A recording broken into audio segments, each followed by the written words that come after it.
Good evening. I am Tim Hatok. This is my 19th year of teaching here in Virginia. I was born and raised in Pittsburgh, Pennsylvania. The plan years ago was to come down here, get experience, and move back home. But we found a good group of friends and started fishing, and we've been here ever since. I've lived in Poquoson for 17 years now. We live right around the corner. I recognize many of your students from working at the elementary school and from the sports fields or grocery store or wherever else. We all run into each other here in town. I also coach volleyball at the high school. I've been doing that for 13 years, so that does take up some of my time. That's the reason I'm not here tonight to be with you. We are playing Smithfield this evening and hopefully come away with a victory. I have two children, a daughter that's an 8th grader here and a 4th grade son. They both love the community and is another reason that we are still here. Just love Poquoson. Those of you that have questions about me teaching math, I hated math as a kid. I was awful as a high school student. But through my years of teaching other children how to do mathematics, I've fallen in love with it. So far this school year, I've been very impressed with the vocabulary the kids use every day in our lessons. Behavior's been really, really good so far as well.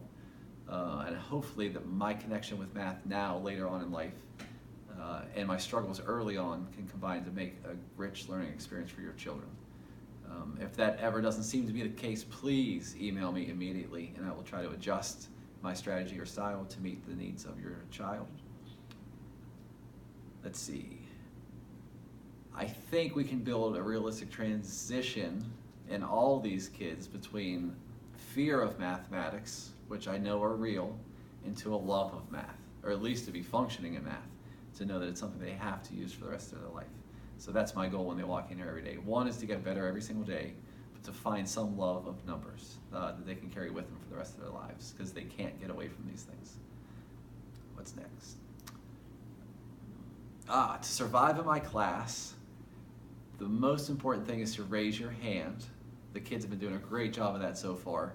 They even laugh whenever I tease them innocently about following me around the classroom or shouting across the room to me.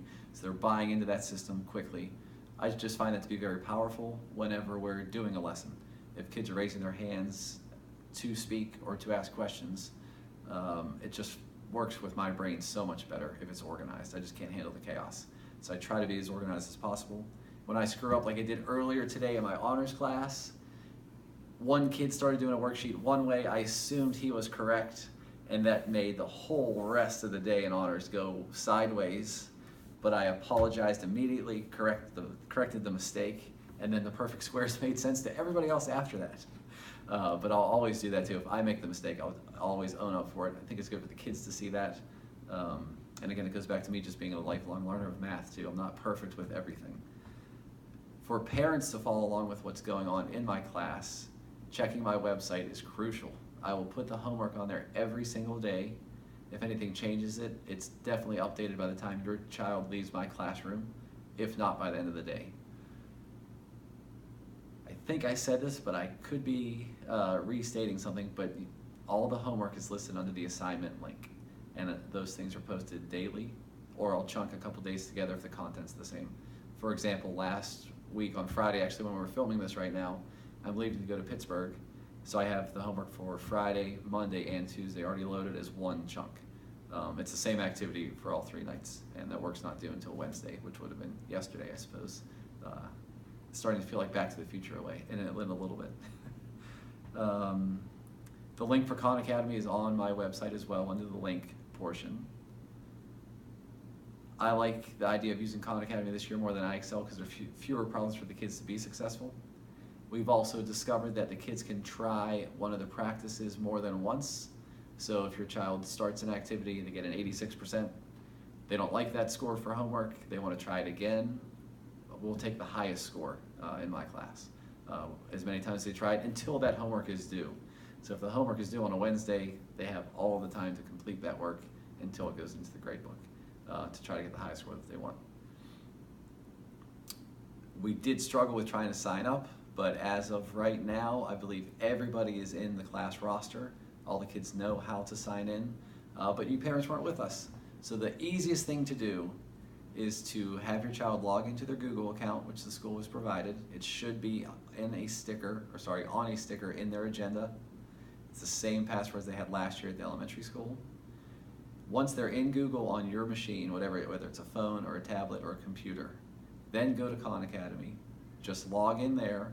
The first window that appears says sign in with Google or Facebook. Please sign in with Google. It'll redirect them right to their profile page. From there, they'll see all their assignments if they click on the assignment link, or they can hover over their name in the top right corner, and there's a notification button for any new assignments that have appeared.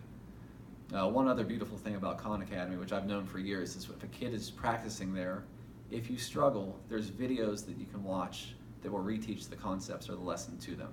And I guarantee the way the lessons are taught are exactly how I start every lesson in class. So if you just feel a disconnect between what your child is telling you and what you're seeing them try, just watch those videos and you'll know exactly what we started off with in class. Basically the way I teach is very traditional. So we're going to start the way that I learned as a kid back in the 80s and spring off from there if necessary. I am trying to be good at updating my calendar on my class website. Right now it looks really, really good.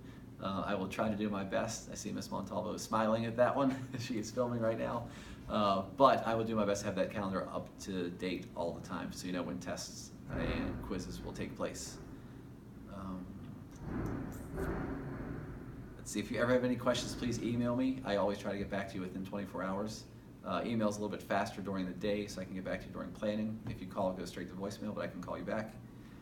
And I think that's about all that I have to say in 6 minutes. Again, if you have any questions, please feel free to email or call.